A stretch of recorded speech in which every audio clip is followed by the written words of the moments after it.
Olá, boa noite. Tudo bem com vocês? Hoje vamos ler capítulo 3 de Atos do 1 ao 10. Abra sua Bíblia e leiam comigo. Pedro e João subiam ao templo para a oração da hora nona. Era levado um homem coxo de nascença, o qual punham diariamente à porta do templo chamada Formosa, para pedir esmola aos que entravam. Vendo ele a Pedro e João, que iam entrar no templo, implorava-lhe que lhe dessem uma esmola. Pedro, fitando justamente com João, disse-lhe: Olha para nós. Ele os olhava atentamente, esperando receber alguma coisa. Pedro, porém, lhe disse: Não possuo nem prata nem ouro, mas o que eu tenho, isso te dou. Em nome de Jesus Cristo Nazareno, anda. E tomando pela mão direita, o levantou. E imediatamente os seus pés e tornozelos se firmaram. De um salto se pôs em pé, passou a andar e entrou com eles no templo, saltando e louvando a Deus. Viu todo o povo a andar e a louvar a Deus, e reconheceram ser ele o mesmo que esmolava sentado à porta formosa do templo, e se encheram de admiração e assombro por isso que lhe acontecera. Irmãos, capítulo 3 de Atos, nós já lemos já o finalzinho de Lucas, né? O início, o finalzinho de Lucas. Começamos a ler o livro de Atos, a história de Jesus, ficou 30 e poucos anos conosco, foi condenado, crucificado, morreu, ressuscitou no terceiro dia, ficou com a gente 40 dias, nos ensinou uma série de coisas, nos relembrou, prometeu que o Espírito Santo nos capacitaria. Disse lá em Atos 1,8 que nós seríamos suas testemunhas, né? Capacitados, é claro, pelo Espírito Santo. Muito bem, Jesus foi embora. Mas a autoridade de Jesus permaneceu sobre a igreja. A palavra igreja significa eclésia, e essa palavra significa os chamados para fora, né? Então a igreja são aqueles que são chamados. A igreja não é parede de madeira, de alvenaria. Não é nada disso. A igreja é o grupo de pessoas que são testemunhas de Jesus. São aqueles que atestam os feitos, os discursos, são aqueles que testemunham a respeito da pessoa de Jesus. Então, duas dessas pessoas, leia Atos 1,8, né? A gente já leu, é bom você ler de novo. Duas dessas testemunhas, ou seja, Pedro e João, foram ao templo para orar. E eis que à porta do templo tinha um mendigo, um coxo, um homem com problemas de locomoção, que ficava ali pedindo esmola. Essa tradição de pedinte na porta da igreja é uma prática, é uma tradição. Muitos templos têm mendigos na sua porta, né? É uma maneira do fiel exercitar a misericórdia, é uma maneira do fiel lembrar que tem alguém que está numa situação pior do que ele, né? Então, a expectativa daquele mendigo ali era justamente essa, que alguém passasse ali e lhe desse algum dinheiro. Quando Pedro e João passaram, a expectativa do pedinte era o dinheiro, né? Mas quem falou foi João, né? João disse: olha para nós. Quando João falou olhe para nós, a expectativa daquele homem de ganhar alguma coisa se acendeu, né? Opa, vou ganhar alguma coisa, o meu lanche vai estar garantido por hoje, né? Mas a resposta deles não é bem assim. Pedro diz o seguinte: não possuo nem ouro, nem prata nem ouro, mas o que eu tenho, isso eu te dou. Em nome de Jesus Cristo, o Nazareno, anda. Eu vou repetir aqui: em nome de Jesus Cristo, o Nazareno, anda. E tomando pela mão direita, o levantou. E imediatamente os seus pés e tornozelos se firmaram. De um salto se pôs em pé, passou a andar e entrou com eles no templo, saltando e louvando a Deus. Viu todo o povo andar e a louvar a Deus, e reconheceram ser ele o mesmo que esmolava assentado à porta formosa do templo, e se encheram de admiração e assombro por isso que acontecera. Então Pedro e João foram para um templo orar, e tinha um mendigo, um pedinte, na porta do templo. Isso é uma prática. Muitos templos, né, têm como prática ter pedintes na porta. Né? Lá no Rio de Janeiro tem uma igreja chamada Santo Antônio dos Pobres. Uma multidão fica ali na porta. Né? Todo mundo na expectativa de ganhar alguma coisa. É um exercício. Né? O fiel tem o exercício de exercer a misericórdia, tem o exercício de olhar e ver que tem alguém que é pior do que ele. Normalmente, quando se vai à igreja, normalmente, se vai em busca de uma bênção, de um socorro. Né? Na igreja, com qualquer religião. Hoje eu vi uma senhora na rua fazendo um ritual lá religioso, não importa qual, mas eu vi o ritual religioso daquela dona e eu entendi que ela não estava fazendo mal. Ela não estava pedindo mal a ninguém. Eu vi ali pelas características, né? Pelo que eu vi ali, ela estava pedindo ajuda a alguém, a fé dela, né? Então, quem vai em busca de religião, normalmente vai em busca da solução dos nossos problemas. Estou dizendo a maioria. Tá? É só você ligar o rádio, a televisão, e você vai ver que tem gente ganhando carro, casa nova, gente ficando rica e essas coisas todas. Mas o mendigo estava ali na expectativa do dinheirinho dele. Né? E quando Pedro, todas as pessoas que passavam, a expectativa dele era ganhar alguma coisa. Quando Pedro e João passaram, a expectativa dele era ganhar alguma coisa. Mas pela resposta de Pedro, que nem ouro nem prata nós temos, isso, é claro, decepcionou, porque o que ele queria era prata, o que ele queria era dinheiro. Mas o que Pedro tinha para ele, o que Pedro e João tinham para ele, era algo muito melhor. Então eles dizem para o pedinte: em nome do Senhor Jesus Cristo, o Nazareno, anda. E aquele homem ficou bom, né? Eles pegam o pedinte pela mão, ele se firma de pé, os tornozelos, tal, os pezinhos dele, a ponto dele poder andar, dele poder correr, dele poder pular. Ele entrou no templo pulando. O milagre se operou na vida daquele homem. E o texto diz que a multidão que estava ali, reconhecendo que aquele homem era o mesmo, que há anos vivia ali, mendigando, foi curado, e eles ficaram assombrados. Então, o milagre ali foi constatado, porque as pessoas conheciam aquele homem, né, de muito tempo. Há muito tempo que ele vivia ali, naquela porta ali, que pra gente não importa. Cada um diz uma coisa e a porta que foi aqui não é relevante. A gente precisa aprender também separar o que é relevante, o que não é relevante quando a gente lê um texto. Né? O fato de a gente saber qual é a porta aqui não vai mudar o contexto da história, não vai mudar o significado da história.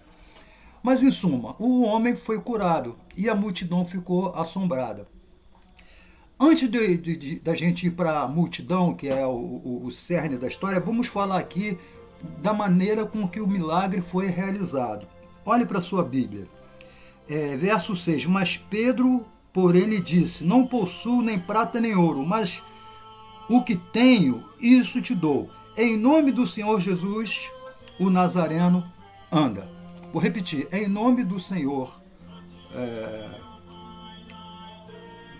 em nome do Senhor Jesus Cristo Nazareno, anda. Gente, o nome de Jesus não é uma coisa mágica. Quando eu era criança, meu pai me contou a história de Aladim, que ele falava: abra-te, Sésamo, aí a pedra abria e tinha um tesouro escondido atrás da pedra, né? O mágico, ele pega a varinha dele e fala: abracadabra, aí aparece um coelho. Palavras mágicas. Tem pessoas que acham que o nome de Jesus é uma palavra mágica. E a Bíblia, em momento algum, fala que o nome de Jesus é uma palavra mágica. Ainda porque em cada idioma é expresso de uma forma, né? Aqui em português é Jesus, nos Estados Unidos é Jesus, em outro lugar lá é Yeshua. Em cada lugar, então, quer dizer, não é o nome que importa. Mas o que importa então? Já que não é o nome, alguém me mandou hoje um versículo, aquele famoso versículo: tudo que pedires ao Pai em meu nome, Ele atenderá. É um versículo mal, é um dos tantos mais mal entendidos versículos da Bíblia. Quando Jesus se despediu da gente, lá em Atos, você volta lá para o primeiro capítulo de Atos, Jesus se despedindo, Jesus dá autoridade para a igreja. Eu falei aqui que igreja veio da palavra eclésia, que são os chamados, né? Então Jesus chega para os seus discípulos, para a igreja, para a eclésia, e dá autoridade. Em meu nome expulsarão demônios. Não em Atos, mas em outro texto, com base lá na despedida de Atos. Serão minhas testemunhas. Em meu nome expelirão demônios. O que significa isso? Significa sob minha autoridade. Tá? Um exemplo clássico é se, por exemplo, no seu bairro, na sua rua, tem um problema, aí você manda um ofício, manda uma carta para o prefeito, dizendo que a sua rua está com um problema. Aí o prefeito recebe a carta e ele não vem. Ou dificilmente ele virá. Né? Mas ele manda o secretário, ou seja, ele manda alguém em nome dele resolver o problema. Então não é o prefeito, é alguém que está vindo com a autoridade, sob a autoridade do prefeito. Ele não vai fazer nada que o prefeito não faria. E assim somos nós. Se nós fizermos alguma coisa que Jesus não faria, não estamos em nome do Senhor Jesus. Agora, quando nós fazemos alguma coisa debaixo da orientação, debaixo da autoridade de Jesus, aí estamos em nome de Jesus. Diga você ou não o nome dele no final da oração. Mas por que na nossa igreja a gente, no final da oração, a gente diz em nome de Jesus? É uma tradição. Não faz mal nenhum. Não faz mal nenhum. Mas é importante que a gente entenda que não é a força mágica do nome que faz isso. O poder é da pessoa do Senhor Jesus. Não é do nome, é da pessoa. E quando a gente fala do nome, a gente está falando da autoridade, da pessoa dele. Eu estou, o secretário em nome do prefeito, o vice-presidente da República em nome do Bolsonaro sancionou tal medida assim, em nome, né? Sob a autoridade de fulano de tal. Então, quando a igreja faz alguma coisa sob a autoridade do Senhor Jesus, está fazendo em nome do Senhor Jesus. Você pode até substituir assim: em meu lugar Jesus pediria isso? Uma outra coisa, Jesus nunca teve oração negada. E Jesus nunca pediu em nome de Jesus. Nenhum discípulo pediu em nome de Jesus. Vocês já viram isso na Bíblia? Alguém? Em nome de Jesus? Não, você já viu batizando. Eu te batizo em nome do Senhor Jesus. Aí você substitui. Eu te batizo na autoridade que me foi dada pelo Senhor Jesus. Ou eu te curo na autoridade que me foi dada pelo Senhor Jesus. Isso que significa o nome do Senhor Jesus. Eu estou falando isso porque mandaram aquele versículo, né? aquele tal versículo. Tudo que pedires ao Pai em meu nome, então você substitui naquele versículo. Tudo que pedires ao Pai sob minha autoridade, sob meu consentimento, sob minha aprovação. Então, antes de orar, você pergunta: Jesus concordaria com o que eu estou pedindo? Jesus concordaria?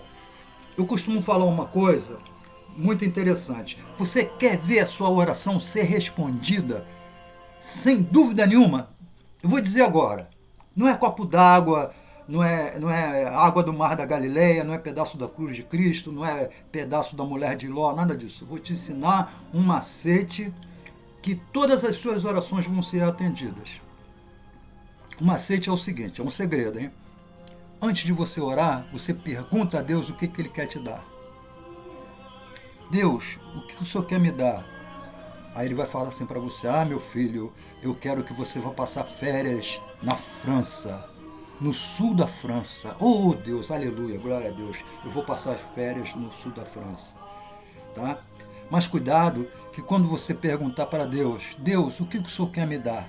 Ele pode chegar para você e falar assim: eu quero que você morra na cruz para o perdão dos pecados de todo o pecador.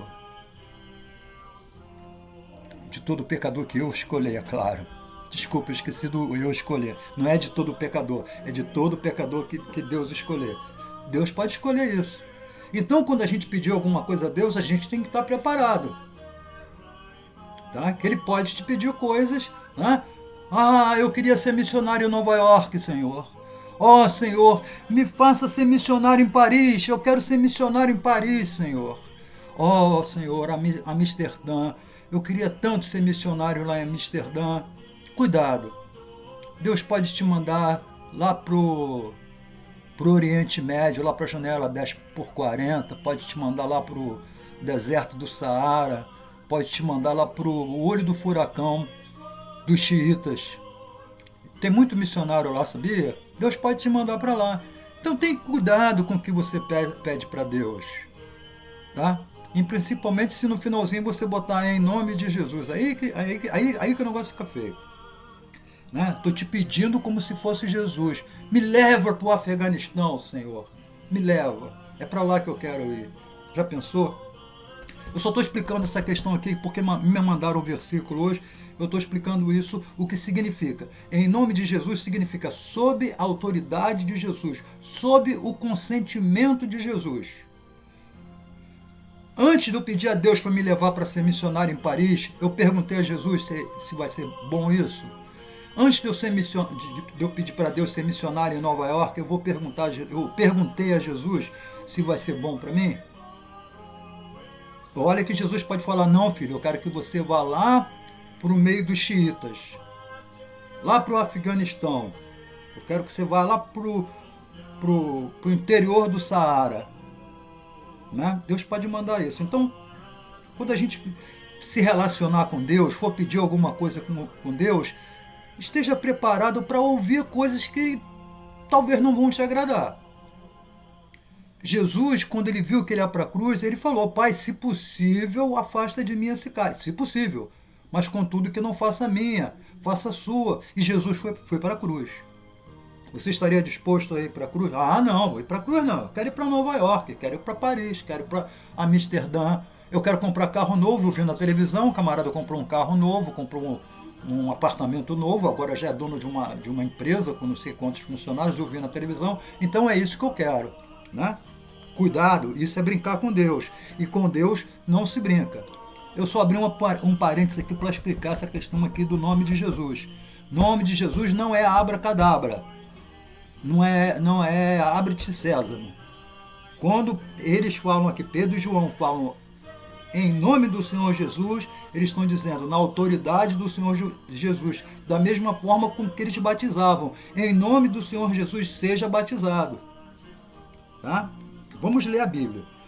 Mas, em suma, a multidão que viu aquilo, que conhecia aquele homem que há anos vivia na porta do templo esmolando, reconheceu ser aquilo ali um milagre. E foi realmente um milagre. Só explicando esse milagre. Quando a religião, aqui, essa nova religião, já estava com mais de 3.000 pessoas. Eu estou falando do cristianismo. O judaísmo não estava gostando nada. Eles estavam fazendo o que podiam e o que não podiam para acabar com essa religião. Né? Inventavam coisas, subornavam pessoas, e etc, etc, etc. E quanto mais acontecia o milagre, mais a liderança judaica era desmascarada. Tá? Eles chegaram a dizer que Jesus era um impostor. Teve gente que falou que Jesus era endemoniado. Né? Porque Jesus foi uma ameaça para a religião judaica. E quando Jesus morre, a expectativa deles é que aquele movimento acabasse. Houve alguém até antes que disse, se isso não for de Deus, vai passar. Mas pelo contrário, quando Jesus morreu e ressuscitou, o negócio então, aí mesmo que a bomba explodiu, começou a crescer rapidamente. Aqui já tem mais de 3.000 pessoas. E vai crescer muito mais, até atingir a gente, né? Até os confins da terra. Amanhã a gente continua. Meu WhatsApp está disponível, tá? Meu telefone, tá? Se quiser me convidar para tomar um cafezinho, uma água, pode me convidar. O importante é que a gente converse, o importante é que a gente lê a Bíblia, tá? Cuidado com a questão da tradição, tá? Muitas pessoas vivem de tradição. Eu contei aqui no outro dia a história daquele homem que carregava os 2 cestos, né? Um cheio de pedra e outro cheio de laranja. Lembra disso? Por que ele fazia aquilo? Ele explica, por causa da tradição. Porque o avô dele fazia assim, porque o pai dele fazia assim, e ele não ia fazer diferente. Tá bom? Amanhã a gente continua no verso 11. Não leia versículo solto. Não aceite versículo solto. Se alguém te mostrar um versículo solto, você chega para a pessoa e fala, só um minutinho só, por favor. Aí você vai ler o que vem antes e leia o que vem depois. Eu recomendo que leia a perícope. A perícope é esse pedacinho que normalmente eu leio. Por exemplo, hoje eu li do verso 1 do capítulo 3 até o verso 10, porque no 11 já começa uma outra perícope. A perícope que começa no versículo 11 vai acabar no 26. Né? Às vezes a perícope é muito grande, para não fazer tudo no mesmo dia, eu divido em 2 pedaços, mas só por isso. O ideal é que você leia tudo. Leia todo o contexto. Tem uma regra que diz que texto sem contexto é pretexto para heresia. Versículo solto não existe. É como se você estivesse passando na rua e tivesse 2 pessoas conversando. Você passou, você escutou uma delas falar alguma coisa. E você continuou. Então você não escutou nem a conversa que veio antes e nem a conversa que veio depois. Você só escutou aquela frase. Aquela frase ele pode ter milhões de significados. Então não guarda aquela frase para você não. Tá? Na minha terra chama pegar o bonde andando. Quando você pega uma conversa no meio do caminho. Aí você vai dar um significado totalmente diferente. Tá bom? Meu nome é Orlando Brasil. Meu telefone é 39645836. Zap também, está disponível, tá bom? Vamos ler o verso 11 em diante. Pega uma canetinha, marca na sua Bíblia, anota as dúvidas que você tem. No outro dia, ou foi hoje, eu quis falar óbulo, eu falei ébulo. A gente erra, né? Eu quis falar óbulo, falei ébulo. No outro dia eu falei que Deus é justiça, mas é amor. No outro dia eu falei isso. Deus é justiça, mas é amor. Está errado. Deus não é que Deus seja justiça, mas é amor. Deus é justiça e amor. Viu a diferença? Deus é justiça, mas é amor. E Deus é justiça e amor. Qual dos dois que está certo? Tá bom? Gente, desculpa o meu jeitão, sou feio, mas não mordo. Estou aqui para servir a todos vocês. Tá bom? Não estou aqui para agradar, estou aqui para ajudar, para mostrar o que é certo.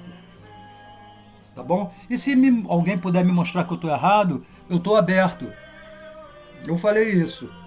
Idiota é aquele que não aceita mudar. Né? Aquela velha história da Gabriela. Eu nasci assim, eu cresci assim, vou ser sempre assim, vou morrer assim, Gabriela. Né? Quem pensa assim, pensa errado.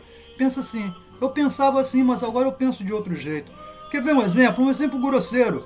Antes de vir para cá, eu achava o Flamengo uma nojeira. Eu chamava o Flamengo de nojeira. O Flamengo chamava de mulambada.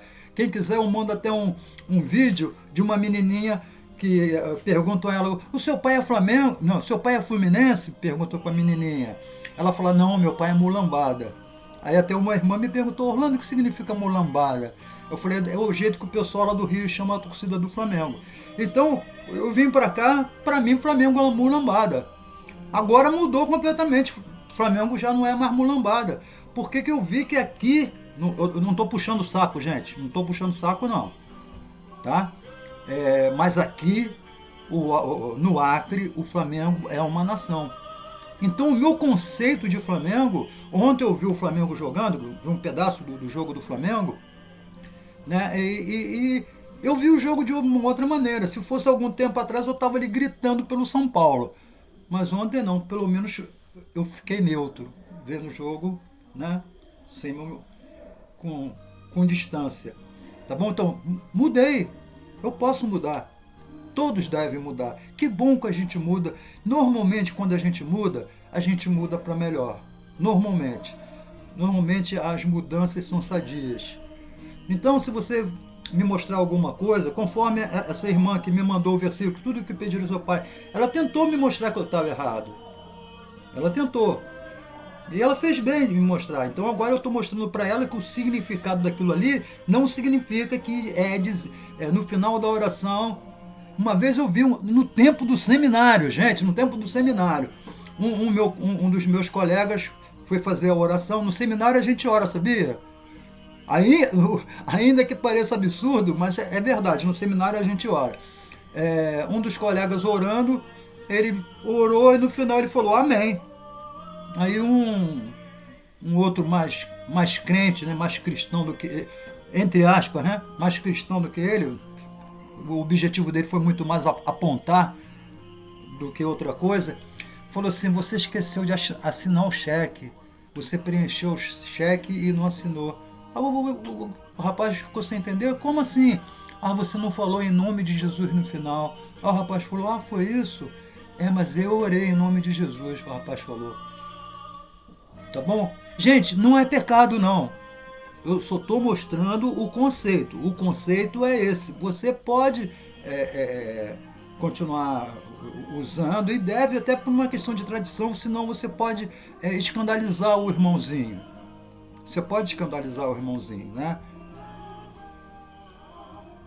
Mas existem coisas que são levadas pela tradição, como aquele homem que carregava pedra e laranja.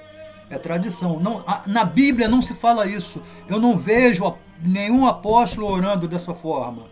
Quando eles batizam, eu te batizo na autoridade do Senhor Jesus. Ou seja, não somos nós que estamos batizando, mas sim o Senhor Jesus. Nós estamos representando, né? Quando Jesus passa a autoridade deles para os discípulos, quando Jesus passa a autoridade dele, né? Transfere a autoridade dele, transmite, melhor dizendo, transfere não, transmite a autoridade dele para a igreja. É essa a história. Daí para frente, o que você quiser criar daí, fique à vontade. Tá bom? Tá, Orem por mim, tá? E meu telefone está à disposição. Amém. Boa noite.